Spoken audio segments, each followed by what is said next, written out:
اعوذ باللہ من الشیطان اللعین الرجیم بسم اللہ الرحمن الرحیم الحمد للہ رب العالمین الحمد للہ کما هو اہل الصلاة والسلام علی سید المرسلین وخاتم نبینا بالقاسم محمد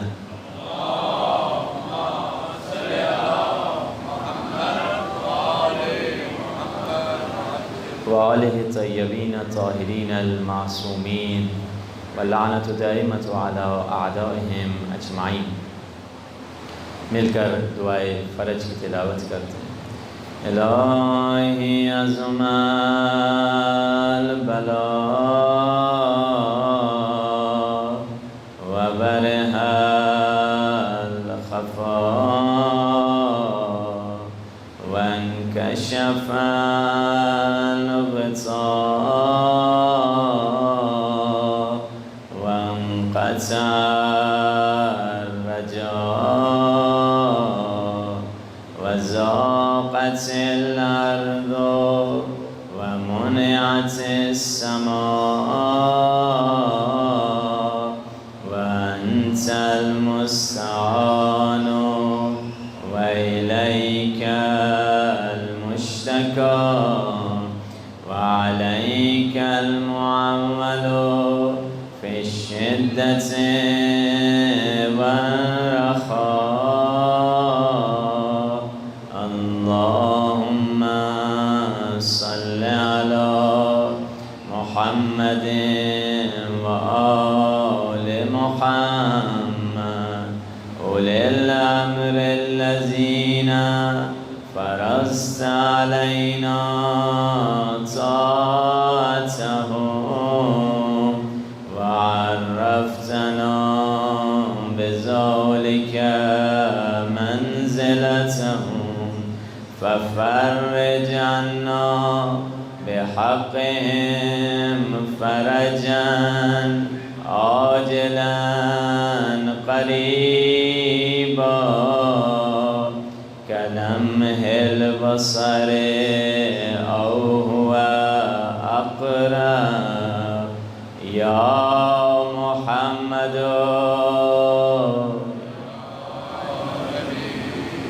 يا علي اكفياني فإنكما كافيان وانصراني فإنكما ناصران يا مولانا يا صاحب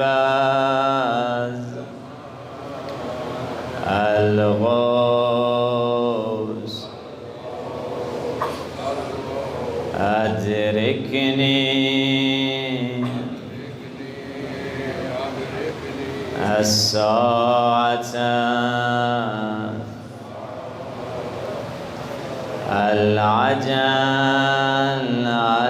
العجل العجل بحق محمد وآله الطاهرين۔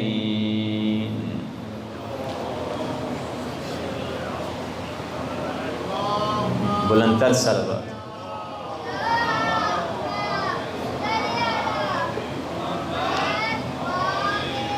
مل کر ترتیب میں اونچی آواز سے صلوات پڑھ دیں محمد علیہ صلی اللہ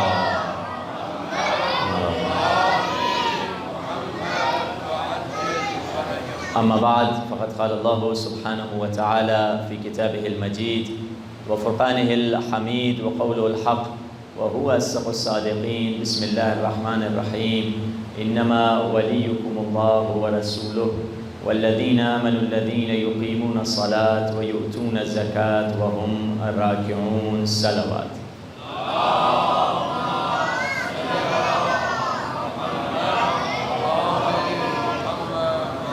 خداوند متعال قرآن میں ارشاد فرما رہا ہے تبارک الذی بیدہ الملک، مبارک ہے خدا کی وہ ذات جس کے قبضۂ قدرت میں حکومت ہے۔ جس کے قبضے قدرت میں اقتدار ہے۔ فرعون سمجھ رہا تھا اقتدار میرے قبضے میں ہے، مگر خدا نے اس کو ڈبو کر بتا دیا اقتدار میرے قبضے میں ہے۔ نمرود سمجھ رہا تھا اقتدار میرے قبضے میں ہے، خدا نے اس کو مکھی کے ذریعے سے مار کے بتا دیا اقتدار خدا کے قبضے میں ہے۔ شداد سمجھ رہا تھا اقتدار میرے قبضے میں ہے، خدا نے اسی شداد کو اپنی ہی ہاتھوں سے بنی ہوئی جنت میں نہ جانے دے کر یہ بتلا دیا اقتدار میرے قبضے میں ہے۔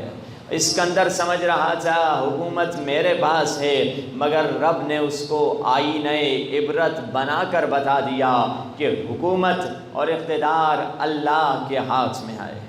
اب اللہ نے یہ اقتدار کچھ ہستیوں کو عطا کیا ہے، مگر لوگ پوچھتے ہیں حکومت اکثر دوسروں کے پاس تھی۔ حضرت سلیمان کے پاس حکومت رہی، داؤد نبی کے پاس رہی، مولا علی کے پاس رہی، رسول اللہ کے پاس رہی، کچھ ٹائم امام حسن مجتبیٰ کے پاس رہی۔ زیادہ تر حکومتیں تو اوروں کے ہاتھ میں تھیں، یہ اقتدار ان کو اللہ نے تخت تاج حکومت، دنیاوی تاج و تخت کیوں نہیں دیا؟ مثال کے طور پہ آپ کو سمجھاؤں، آپ ایک بہت بڑے بازار میں جا رہے ہیں اور ایک بڑے بازار میں ایک بہت بڑی گاڑی رکی اور بڑی گاڑی سے ایک بڑے مالدار شخص نکلے، انہوں نے اپنا بٹوا اپنے نوکر کو دے دیا کہ یہ لے لو، اس سے جب ہم شاپنگ کریں گے تو تم پے کر دینا، اور اس کے بٹوے میں سے ایک سکہ گرا اور لڑکتا ہوا جا کر نالی میں جا گرا۔ اب یہ شخص جس کے پاس اتنی بڑی گاڑی ہے، اتنے پیسے ہیں، اتنا صحت مند بٹوا ہے، تجوری بھری ہوئی ہے، بینک بیلنس بھرا ہوا ہے، یہ پلٹ کر دیکھے گا ہی نہیں کتنا گیا، کہاں گرا۔ مگر ایک شخص ہے جس کے لیے یہ سکہ کوئن اہمیت رکھتا ہے، وہ جائے گا، اپنے ہاتھ کو نجس کرے گا، گندگی میں ہاتھ ڈالے گا، نالی سے وہ سکہ نکالے گا، کیونکہ اس کے لیے اہمیت رکھتی ہے۔ عزیزان محترم، اہل بیت کی حکومت کا سکہ زمین اور آسمان پہ رواں دواں تھا اور رواں دواں ہے۔ ان کے حکم سے بادل نے برس کے بتایا کہ بادلوں پر حکومت انہی کی ہے۔ انہوں نے کنکر کو اٹھایا، کنکر نے تسبیح کر کے بتایا کہ کنکر اور زمین اور آسمان پر حکومت انہی کی ہے۔ انہوں نے درخت کو اشارہ کیا، درخت نے چل کر بتایا کہ درختوں پر حکومت انہی کی ہے۔ انہوں نے ٹھوکر ماری، جاتی ہوئی روح نے واپس پلٹ کر بتایا کہ زندگی پر حکومت انہی ہستیوں کی ہے۔ عزیزان محترم، جو پورے سمندر کا مالک ہو وہ قطرے کو کیا حیثیت دے گا؟ جو پورے صحرا کا مالک ہو وہ کنکر کو کیا حیثیت دے گا؟ جس کے اشارے سے ڈوبتا سورج پلٹ آئے وہ دنیا کی ڈوبتی حکومت کو کیا حیثیت دے گا؟ قیمتی جملہ عرض کرنے جا رہا ہوں، جس کے قدم مہر نبوت پہ پڑے ہوں وہ دنیا کے تاج و تخت کو کیا حیثیت دے گا؟ یہ وہ ہستیاں ہیں جن کی حکومت پوری دنیا پہ ہے، پوری کائنات پہ۔ اللہ نے ان کو اتھارٹی دی ہے، اللہ نے ان کو ولایت دی ہے۔ خدا نے کیا کہا؟ تبارک الذی، بابرکت ہے خدا کی ذات۔ ہم دعاؤں میں مانگتے ہیں وبارک لنا، ہمیں برکت عطا فرما۔ دکان پہ ہم دکان کے افتتاح کے لیے گئے، کسی نے کہا قبلہ دعا کیجئے اللہ برکت عطا فرمائے۔ لوگ ایک دوسرے کو کہتے ہیں اللہ تمہیں برکت عطا فرمائے۔ یہ برکت کیا شے ہے؟ معصوم سے کسی نے پوچھ لیا مولا برکت کس شے کا نام ہے؟ مولا نے فرمایا برکت یہ ہے کہ کم سے کم چیز ہو تمہارے پاس مگر اس سے زیادہ فائدہ اٹھاؤ۔ معصوم سے پوچھا مولا وضاحت کر دیجئے۔ مولا نے فرمایا بتاؤ کیا کتے کو تم نے دیکھا ہے؟ کہا جی دیکھا ہے۔ بکری کو تم نے دیکھا ہے؟ جی دیکھا ہے۔ کتے کا کوئی دشمن نہیں، کتے کو شیر نہیں کھاتا، کتے کو ولیمے پہ ذبح نہیں کیا جاتا، کتے کی شادی میں گردن نہیں کٹتی، کتے کو بھیڑیاں نہیں مارتا، مگر تم دیکھو گے تمہیں کتوں کا گروہ نظر نہیں آئے گا۔ مگر بکری کے کتنے دشمن ہیں؟ انسان بکری کو ذبح کرتا ہے، شیر بکری کو کھا جاتا ہے، بھیڑیا بکری کو کھا جاتا ہے، ولیمے پہ اس کی گردن کٹتی ہے، شادی میں اس کی گردن کٹتی ہے، تبرک میں اس کی گردن کٹتی ہے، مگر تمہیں بکریوں کا گروہ نظر آتا ہے۔ یہ کیا ہے؟ یہ برکت ہے جو اللہ نے بکری کو دی ہے، کتے کو نہیں دی ہے۔ اہل بیت کے چاہنے والے اور علی کے دشمنوں میں فرق یہ ہے، وہ زیادہ ہیں، ہم کم ہیں، مگر پھر بھی زیادہ نظر آ رہے ہوتے ہیں۔ مولا کے دشمن شاید دنیا میں بے شک اکثرهم لا یعقلون، وہ زیادہ ہیں، مگر مولا کے چاہنے والے کم ہوتے ہوئے زیادہ کیوں نظر آ رہے ہیں؟ اللہ نے انہیں برکت عطا فرمائی ہے۔ برکت اسی لیے فرمایا مولا نے کہ مومن کی مثال ایک بکری کی طرح ہے۔ کیوں؟ کیونکہ بکری کی ہر شے کا کوئی نہ کوئی فائدہ ہوتا ہے۔ اس کی آنکھ بھی کھائی جاتی ہے، اس کا دماغ بھی کھایا جاتا ہے، اس کی زبان بھی کھائی جاتی ہے، اس کے پائے بھی کھائے جاتے ہیں، اس کی کھال سے سوٹر بن جاتے ہیں، یعنی اس کی ہر شے مفید ہوتی ہے سوسائٹی کے لیے۔ مومن کی مثال بکری کی طرح ہے، مومن کا ہر کام معاشرے کے لیے فائدہ مند ہوا کرتا ہے۔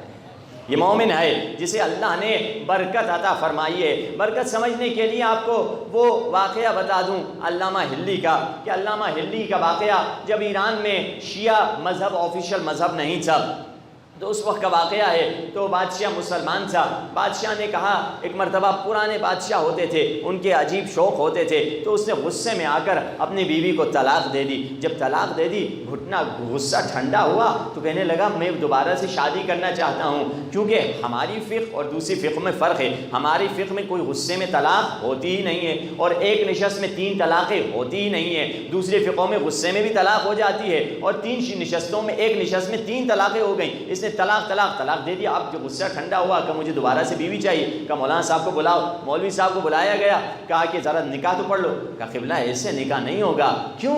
کہا قبلہ آپ کی زوجہ سے تو آپ نے 3 طلاقیں دے دی، حلالہ ہوگا، یعنی آپ کی بیوی کا پہلے کوئی اور شادی کرے گا، پھر آپ اسے وہ طلاق دے گا، پھر آپ شادی کریں گے۔ کہا یہ کیا بدتمیزی ہے، میں بادشاہ اور میری بیوی سے کوئی اور شادی کر لے، یہ قابل قبول نہیں ہے۔ تم کون سی فقہ ہو؟ کہا ہم حنفی فقہ ہیں۔ کہا ہٹا دو، ہم بلیوں کو لے کر آؤ۔ ہم بلیوں کو لے کر آئے، انہوں نے کہا ہمارا بھی یہی حکم ہے۔ کہا ہٹا دو، شافعیوں کو لے کر آؤ۔ شافعیوں نے کہا ہمارا بھی یہی حکم ہے۔ کہا ہٹا دو، مالکیوں کو لے کر آئے۔ چاروں فقہوں نے کہا ہم سب یہی حکم دیتے ہیں۔ کہا کوئی 5ویں فقہ بھی ہے؟ کہا نہیں قبلہ 5ویں فقہ نہیں ہے۔ کہا دیکھ لو۔ کہا ہے وہ گمراہ فقہ ہے، انہیں جعفری کہتے ہیں، ان چکروں میں نہ پڑیے بادشاہ سلامت، ان کو چھوڑیے۔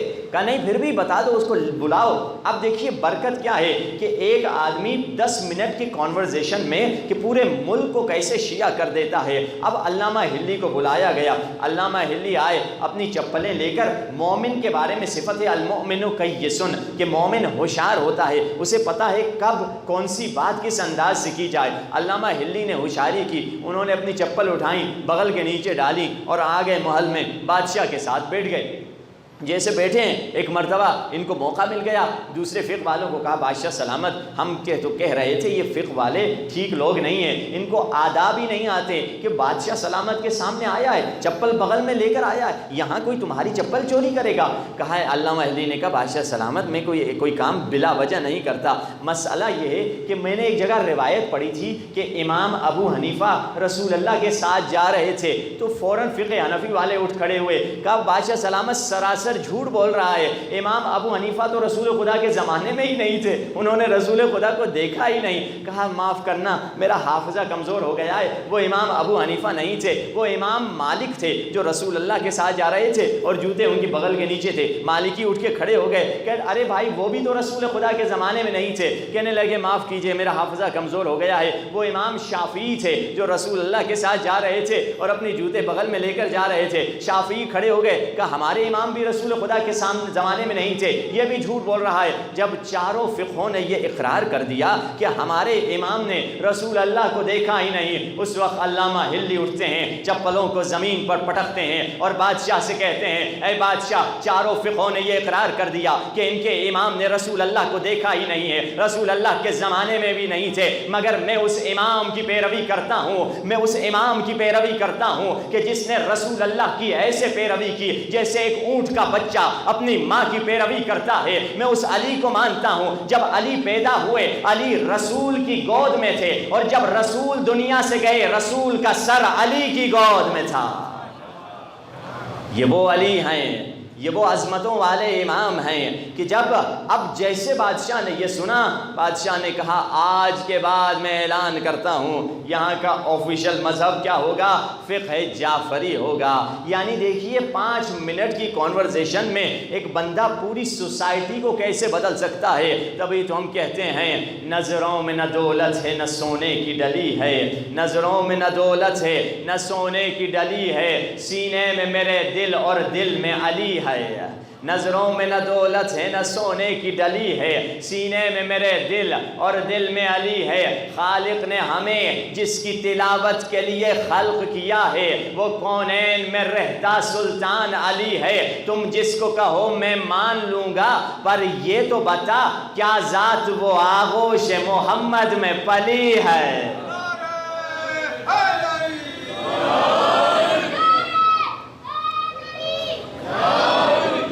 یہ وہ ہستی ہیں کہ جب رسالت کی گود میں پلی ہیں۔ یعنی اہل بیت نے ہمیں بتلایا کہ برکت کس شے کا نام ہے، برکت کس شے کو کہتے ہیں۔ ہم سمجھتے ہیں برکت یہ ہے کہ مال بڑھ جائے، دولت بڑھ جائے، اللہ میری عمر میں برکت عطا فرمائے۔ ہم سمجھتے ہیں لمبی عمر کا نام برکت ہے۔ کس نے کہا لمبی عمر کا نام برکت ہے؟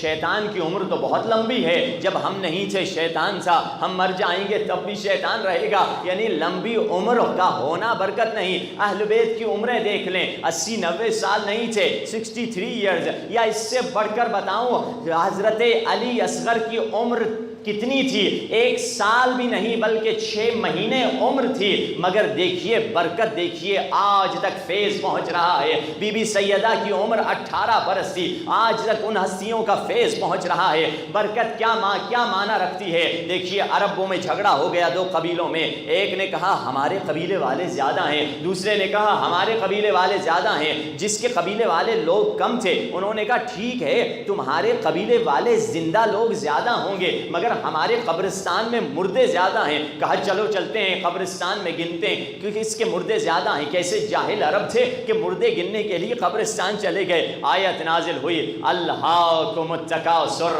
حتی زرتم المقابر، تم کثرتوں کے پیچھے بھاگتے بھاگتے، تم تکاثر کے پیچھے بھاگتے بھاگتے قبرستان میں پہنچ گئے۔ کیا لفظ ہے؟ تکاثر، یعنی کثرت۔ کوثر اور تکاثر دونوں کا روٹ ورڈ ایک ہے، مگر شیعہ کوثری ہوتا ہے اور وہ دشمن تکاثری ہوتا ہے۔ تکاثری وہ ہے جو مال کو بڑھانے کے پیچھے ہوتا ہے، کوثری وہ ہے جو مال کو لٹانے کے پیچھے ہوتا ہے۔ میں کیسے اس مال کو راہ خدا میں خرچ کروں؟ یعنی شیعہ کوثری ہے۔ کوثر برکت ہے کہ سیدہ بی بی کے 2 ہی بیٹے تھے، حسن اور حسین۔ پوری دنیا میں دیکھ لیں آج ہر جگہ آپ کو سید نظر آ رہے ہیں۔ یہ برکت ہے کہ کم سے کم چیز سے زیادہ استفادہ کریں۔ علی منبر کوفہ پہ ہیں، اپنی آستین دائیں بائیں ہلا رہے ہیں۔ بچہ اپنے باپ کی گود میں تھا، کہا بابا علی اپنی آستین دائیں بائیں کیوں ہلا رہے ہیں؟ کہا علی کی قسمت میں اس دنیا میں سے صرف 2 ہی کرتے تھے، علی نے آج دونوں کرتے دھو لیے، خطبے کا وقت ہو گیا، علی کا لباس گیلا تھا، علی نے گیلا لباس پہن لیا اور ابھی علی کی آستین گیلی ہے جس کو ہلاتے جا رہے ہیں تاکہ وہ آستین خشک ہو جائے۔ علی نے اپنی زندگی میں کیا بتلایا؟ علی کی زندگی میں لیسٹ کنزپشن تھی اور موسٹ پروڈکشن تھی۔ دنیا سے علی نے کیا لیا؟ جو کہ خشک روٹی کے سوا کچھ نہیں لیا۔ اور دنیا کو کیا دیا؟ نہج البلاغہ جیسا علم دنیا کو عطا کر دیا۔ یہ علی کی زندگی ہے کہ دنیا میں سے علی نے کیا استعمال کیا؟ کچھ نہیں، مگر دنیا کو باب مدینۃ العلم ہے۔ دنیا کو کیا علی نے نہیں دیا ہے؟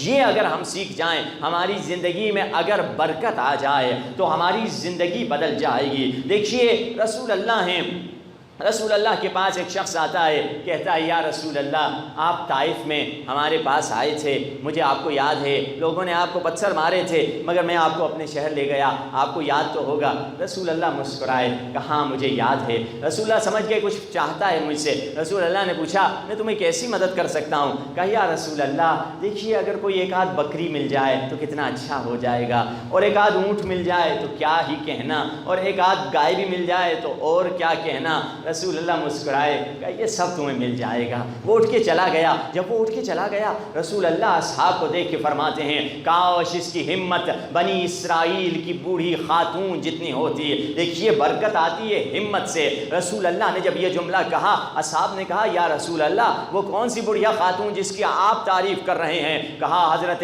موسیٰ کو خدا نے حکم دیا جاؤ حضرت یوسف کی قبر کو تلاش کرو۔ موسیٰ تلاش کرتے رہے مگر خبر نہیں مل رہی۔ کسی نے کہا نبی خدا ایک خاتون ہے فلاں گاؤں میں رہتی ہے، وہ دعویٰ کرتی ہے مجھے معلوم ہے یوسف کی قبر کہاں ہے، آپ اس کے پاس کیوں نہیں جاتے؟ کہا چلتے ہیں، کیوں نہیں جاتے؟ جس کے پاس علم ہوتا ہے تو نبی بھی اس کے پاس چل کے جاتا ہے۔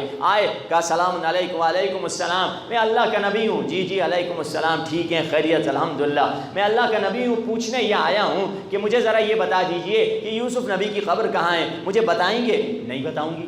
ارے میں نبی اٹھ کے آیا ہوں، کہہ رہی ہو نہیں بتاؤ گی؟ ہاں ایسے نہیں بتاؤں گی، کچھ شرطیں ہیں، اگر آپ میری شرطوں کو بغیر سنے مان لیں تو میں بتا دوں گی ورنہ نہیں بتاؤں گی۔ حضرت موسیٰ پریشان کہ بغیر سنے پتہ نہیں کیا شرط رکھتے، شرعی شرط ہو غیر شرعی شرط ہو۔ کہا ٹھیک ہے تمہاری شرطیں اللہ کا حکم ہے، ہوگی کوئی مصلحت؟ کہا ٹھیک ہے بغیر سنے ہوئے تمہاری شرطیں قبول۔ خاتون نے کہا میری پہلی شرط یہ ہے کہ میں بوڑھی ہو چکی ہوں، میں جوان ہو جاؤں۔ خواتین کا ہمیشہ سے یہ تاریخ سے ازل سے ابد تک یہ پرابلم رہا ہے کہ جوان ہی رہیں ہمیشہ۔ تو کہنے لگی یہ نبی آدم حضرت موسیٰ سے حضرت موسیٰ مجھے جوان کر دیجئے، اور دوسری خواہش یہ ہے جوان ہونے کے بعد نبی موسیٰ کی بیوی بن جاؤں، اور تیسری خواہش یہ ہے دنیا میں بھی موسیٰ کے ساتھ رہوں، مرنے کے بعد بھی موسیٰ کے ساتھ رہوں۔ اس نے 3 دعاؤں میں دنیا بھی سنوار دی، آخرت بھی اپنی سنوار دی، کیونکہ وہ بلند ہمت تھی، اس کی ہمت اعلیٰ تھی۔ ہماری ہمت اگر ضعیف ہوگی تو ہم کچھ نہیں کما پائیں گے۔ اپنی ہمت تبھی تو امیر بیان نہج البلاغہ میں فرماتے ہیں، مولا فرماتے ہیں قیمت کل امرئ ما یحسن، انسان کی قیمت وہی ہے جو انسان پسند کرتا ہے۔ المرء یطیر بہمتہ، انسان اپنی ہمت کے برابر اڑتا ہے۔ آپ کی پرواز اتنی بلند ہوگی جتنی آپ کی ہمت بلند ہوگی۔ آپ کی ہمت کیا ہے؟ آپ کیا چیز پسند کرتے ہیں؟ اگر کوئی انسان کوئی بھی جو چیز پسند کرتا ہے اس کی ہمت اتنی ہے۔ اور خدا کا لقب کیا ہے جو دعائے جوشن کبیر میں پڑھتے ہیں؟ یا منتہا ہمم العارفین، اے عرفاء عارفوں کی ہمتوں کی انتہا۔ عرفاء کی ہمت کی انتہا توحید ہے، اولیاء خدا کی ہمت کی انتہا خدا ہے۔ اہل بیت ہم کو اہل بیت اپنے لیے کسٹمر نہیں ڈھونڈ رہے، علی اور نبی اپنے لیے کسٹمر نہیں ڈھونڈتے، وہ خدا کے کسٹمر کے تلاش ہیں، وہ ہم کو خدا تک پہنچانا چاہتے ہیں۔ مگر ہم اپنی دنیاوی مادی چیزوں میں پھنسے ہوئے ہیں کہ میری روزی کا مسئلہ حل ہو جائے، میری بیٹے کا مسئلہ حل ہو جائے، میرے جاب کا مسئلہ حل ہو جائے۔ یہ چیزیں بھی اہل بیت سے بے شک مانگیں، کیونکہ کہا موسیٰ اپنے کھانے کا نمک بھی مجھ سے مانگو، مگر اس سے بڑھ کر کچھ اہل بیت سے مانگیں جس میں انسان کی ہمت کا پتہ چلے گا۔ تبھی تو وہ شخص آیا مولا کے پاس، مولا میرا بیٹا میرا بھائی آپ کے ساتھ جنگ جمل میں نہیں آ سکا، کچھ مسئلہ ہو گیا جس وجہ سے نہیں آ سکا۔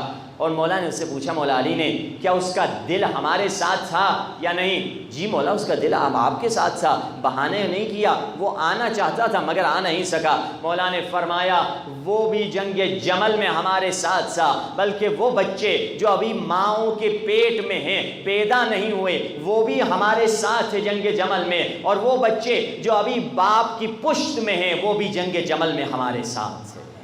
یہ کیسے؟ ہمت جب بلند ہوگی۔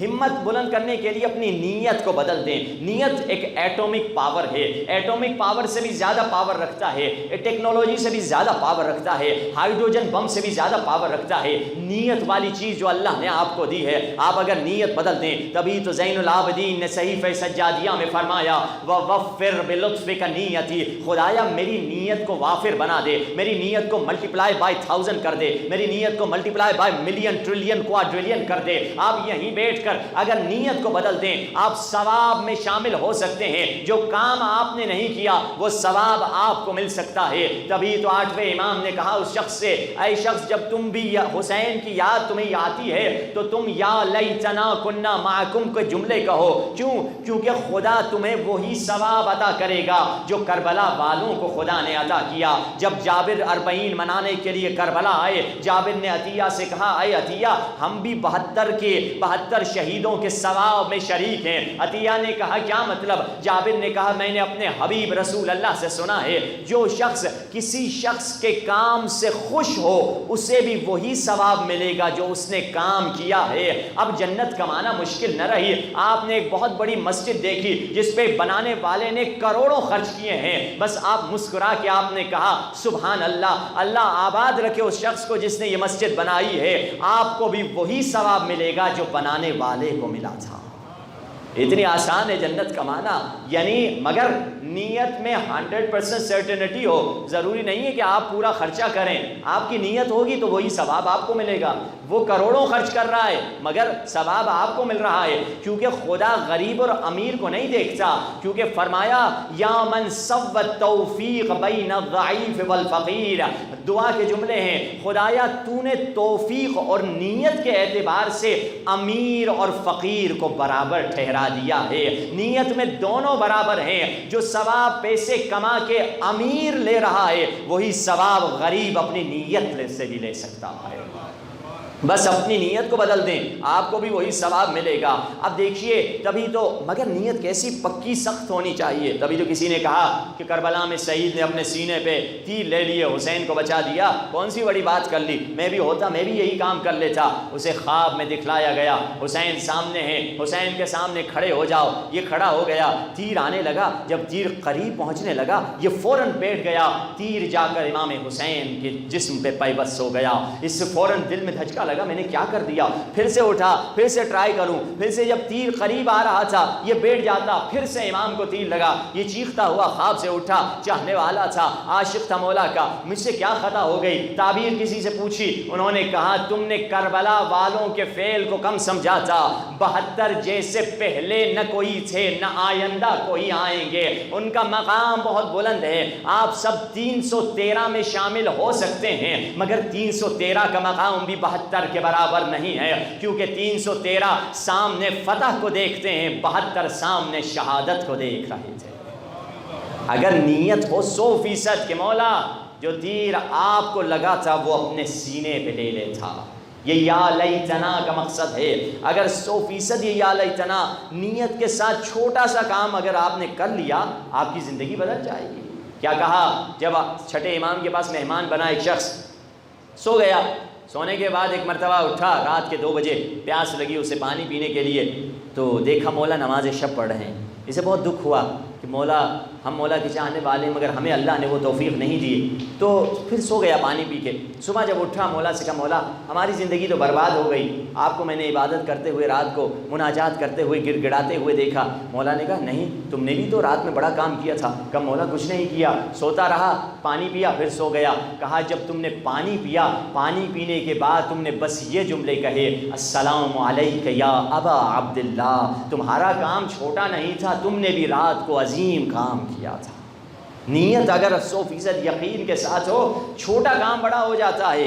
یقین جانیے عالم دین تھے آخوند خراسانی کے شاگردوں میں سے ایک شاگرد عبداللہ گلبائیگانی، کہتے ہیں جب میں مر گیا فرشتے نے کہا کیا کیا تم نے؟ میں نے کہا درس پڑھاتا تھا، علمی کام کرتا تھا۔ فرشتے نے ایک علمی سوال کیا، میں نے جواب دیا، پھر دوسرا سوال کیا، میں نے جواب دیا، تیسرا سوال کیا، اب میں پھنس گیا۔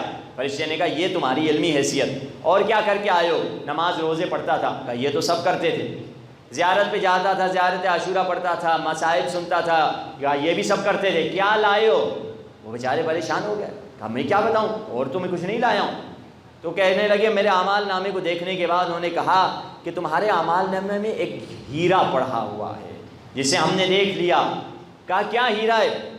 کہا ایک دن نجف میں تمہارے گاؤں سے مولا حسین کے کچھ زائر آئے اور جب نجف میں ٹھہرے تم اپنے حجرے میں انہیں لے گئے اور تم باہر نکلے کہ ان کے لیے کچھ کھانے کا بندوبست کروں، دیکھا تم نے جیب میں ہاتھ ڈالا پیسے ہی نہیں تھے، تم نے سوچا جا کے کسی سے قرضہ لے لوں۔ تم قرضہ لینے کے لیے رات کی نجف کی گلیوں میں تاریک تھا، اندھیرا تھا، تم چل رہے تھے تیز تیز، تمہارا پاؤں کسی پتھر پہ لگا اور تمہارے پاؤں سے خون بہنے لگا، تم سائڈ میں بیٹھ گئے اپنے خون کو صاف کرنے لگے۔ اس وقت تم نے دل میں کہا یار کیسی زندگی ہے میری، میں آخوند خراسانی اتنے بڑے مجتہد کا سب سے اچھے شاگرد ہوں مگر اپنے گاؤں سے آنے والے مہمانوں کو کھانا تک نہیں کھلا سکتا، یہ کیسی زندگی ہے، مگر ایک مرتبہ تم نے پھر سے سوچا نہیں نہیں، یہ تو مولا کے زائر ہیں، یہ تو برکت لے کے آتے ہیں، یہ تو شرف کی بات ہے، یہ تو ہمارے لیے فضیلت کی بات ہے کہ میں زائر کی خدمت کر رہا ہوں۔ تم نے بس پھر زبان سے ایک جملہ کہا، وہی جملہ ایک ہیرا تھا، تم نے زبان سے بس کہا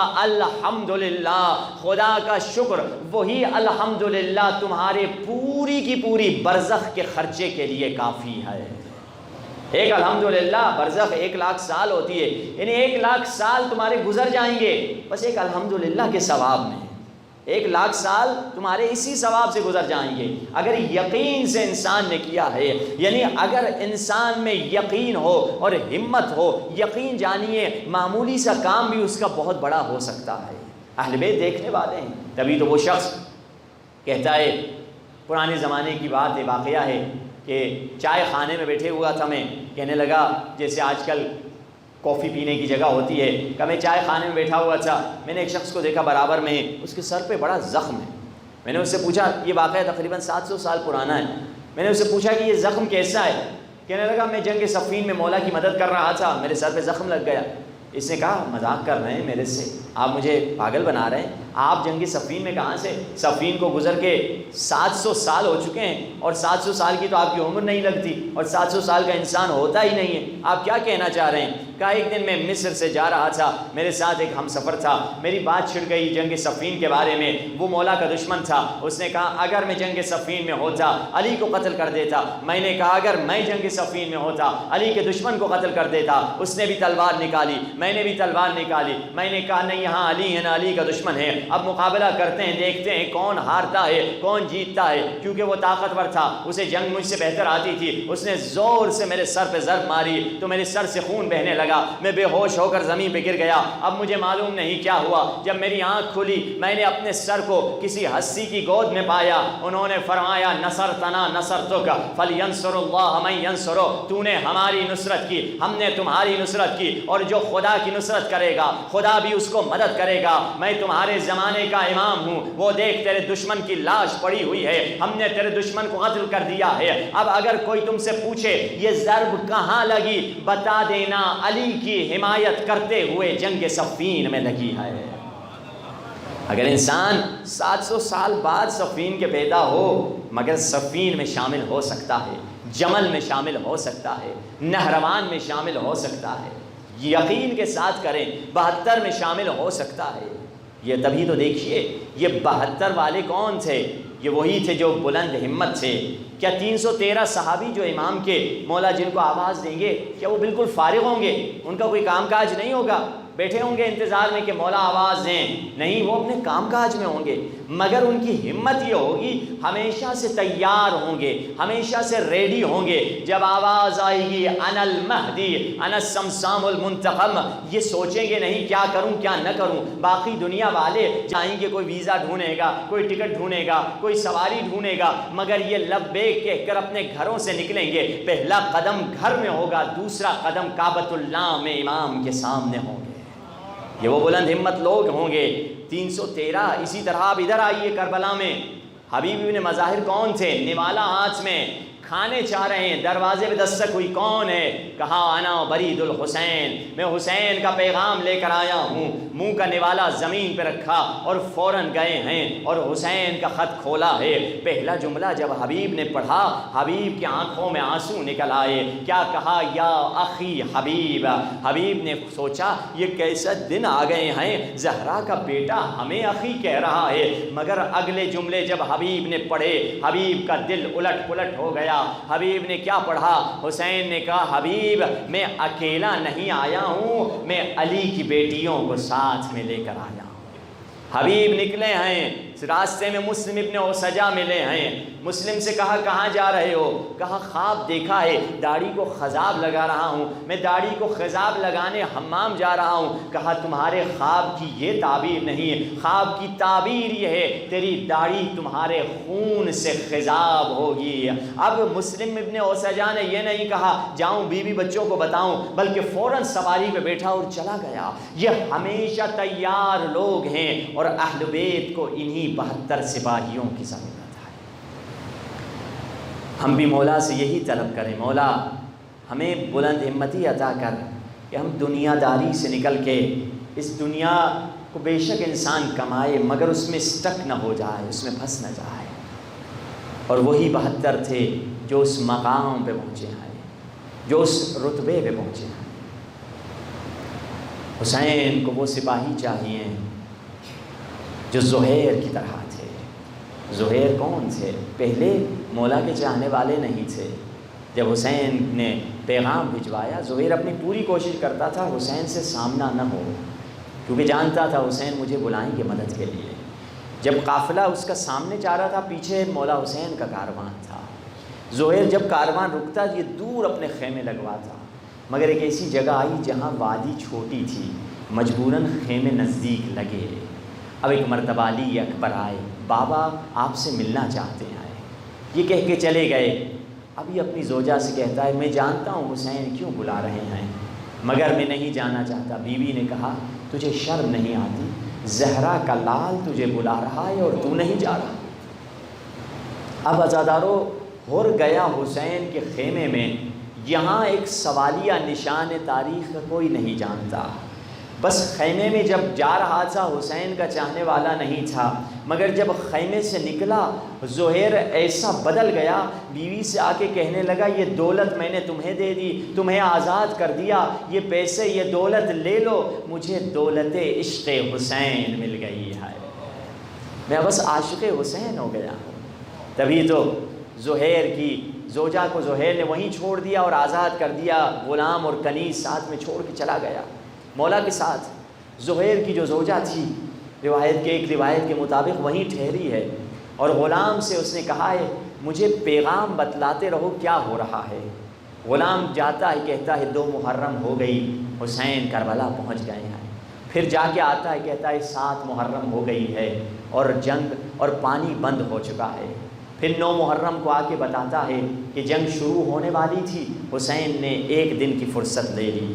پھر 10 محرم جب ہوتا ہے تو یہ واپس آتا ہے، زہیر کی زوجہ سے کہتا ہے جنگ شروع ہے، زہیر بھی جنگ کر رہے ہیں اور لاشیں گر رہی ہیں۔ تو ایک مرتبہ اس مومنہ نے کفن نکالا، اس غلام کو دیا، کہا دیکھو یہ کفن اپنے آقا کے لیے لے جاؤ، حسین تو نواسہ رسول ہیں، ضرور کوئی نبی کا چاہنے والا ہوگا جو حسین کو کفن دے دے گا، یہ تو ممکن ہی نہیں حسین بے کفن رہ جائیں، تمہارا آقا تو انجان ہے، اسے تو کفن نہیں ملے گا، تم اس کے لیے کفن لے کر جاؤ۔ شام غریبہ کے بعد یہ غلام واپس آیا، اس مومنہ سے کہنے لگا یہ کفن لے لو۔ مومنہ نے غصے میں آ کر کہا کفن کیوں لے کر آ گئے، کیا تم زہیر کو بے کفن چھوڑ کے آ گئے ہو؟ وہ کہنے لگا نہیں میں کس کس کو کفن دیتا، کہیں علی اکبر کا جنازہ تھا، کہیں عباس کٹے ہاتھوں پہ سو رہے تھے، کہیں قاسم کا جنازہ تھا، یہ سبھی بے کفن سو رہے تھے۔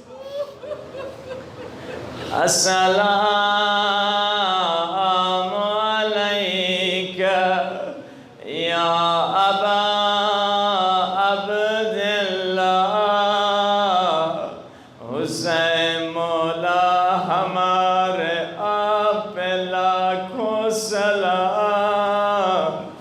عزادارو جب علی اکبر میدان جنگ میں گئے، سید سجاد نے کہا باقر کی اماں ذرا خیمے کا پردہ ہٹانا، میں بھائی کی جنگ دیکھنا چاہتا ہوں۔ علی اکبر کی جنگ سید سجاد دیکھ رہے ہیں، مگر ایک ظالم ہے جس کا نام تاریخ نے حسین ابن نمیر لکھا ہے۔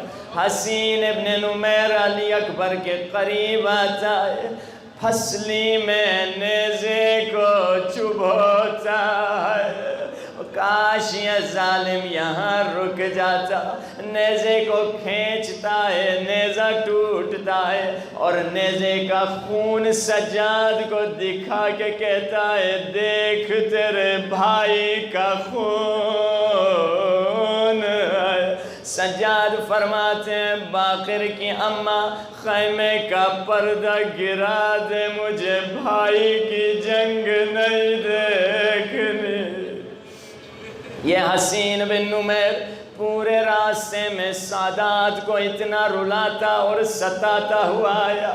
ملتا ہے جب یہ لائن رکتے تھے اپنے لیے تو خیمے لگا دیتے تھے مگر سیدانیاں دھوپ میں بیٹھی ہوتی تھی۔ عزادار اویس حسین بن نمیر نے اپنے لیے خیمہ لگا دیا، خیمے میں جا کر سو گیا۔ سید سجاد کے ہاتھ میں جو زنجیریں تھی وہ گرم ہو جاتی تھی۔ سجاد اٹھے، خیمے کے سائے میں بیٹھے۔ یہ خیمہ اسی حسین بن نمیر کا خیمہ تھا۔ جب سجاد بیٹھے، زنجیر سے ٹکرائی، یہ ملعون اٹھا، غلام سے کہا جا کے دیکھ یہ قیدی میرے خیمے کے قریب کیوں آ رہا ہے؟ غلام آیا، غلام نے کہا قیدی میرا مالک کہتا ہے دور ہو جا۔ مولا نے کہا میں نے تجھ سے خیمہ تو نہیں مانگا ہے، میں بس سائے میں بیٹھا ہوا ہوں، جب میری زنجیر ٹھنڈی ہو جائے گی میں خود چلا جاؤں گا۔ اب جانتے ہو اس ظالم نے کیا ظلم کیا؟ اس ظالم نے تعزیہ نہ اٹھایا اور پشت سجاد پہ اس زور سے برسایا، بیویوں کی چیخیں نکل آئی، سجاد ہم اپنے ہاتھوں سے سایہ بنائیں گے۔ پورے راستے میں حسین بن نمیر نے سجاد پہ بڑا ظلم کیا۔ جب یہ قافلہ رہا ہو کر مدینہ آیا، یزید نے مکہ مدینہ پہ حملہ کیا مگر یزید کی فوج شکست کھا گئی۔ اس فوج کا سپہ سالار یہی حسین بن نمیر تھا۔ فوج شکست کھا کے چلی گئی، فوج کا سربراہ اکیلا رہ گیا۔ اب یہ جنگلوں میں بھاگا پھر رہا تھا، کیونکہ اگر مدینے والے مجھے دیکھ لیں وہ مار دیں گے، کیونکہ میں نے مدینے میں کتنے لوگوں پہ ظلم کیا ہے۔ تھوڑی دیر کے لیے یہ جنگلوں سے نکلتا ہے، کچھ خیمے تھے جو مدینے سے باہر لگے ہوئے تھے، پوچھتا ہے یہ کس کے خیمے ہیں؟ بتایا جاتا ہے یہ زین العابدین کے خیمے ہیں۔ اسے علی اکبر کی شہادت یاد آئی، سمجھ گیا مولا نے اگر مجھے پہچان لیا وہ زندہ نہیں چھوڑیں گے، جلدی سے جانے کا ارادہ کیا مگر پیچھے سے ایک میٹھی سی آواز آئی، بھائی عرب یوں کیسے جا رہے ہو؟ دکھنے میں تو مسافر لگتے ہو، بھوکے اور پیاسے بھی لگ رہے ہو، آجا میں تجھے کھانا کھلاؤں۔ مولا اسے اپنے خیمے میں لے جاتے ہیں، دسترخوان بچھ جاتا ہے، مولا فرماتے ہیں نبی کی سنت ہے مہمان کا ہاتھ دھلایا جاتا ہے، اپنا ہاتھ قریب لا میں تیرے ہاتھ کو دھلاؤں۔ مولا نے ہاتھ دھلایا، کھانا دیا، یہ کھانا کھا کے سو گیا۔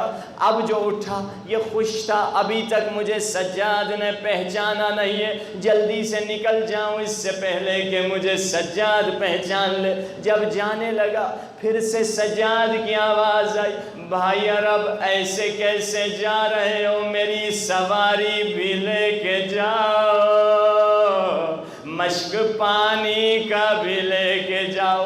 اب یہ جو پتھر دل تھا نرم ہوا، کہا لگتا ہے آپ نے مجھے پہچانا نہیں ہے۔ فرمایا میں نے تجھے پہچانا، تو قاتل علی اکبر حسین ابن نمیر ہے۔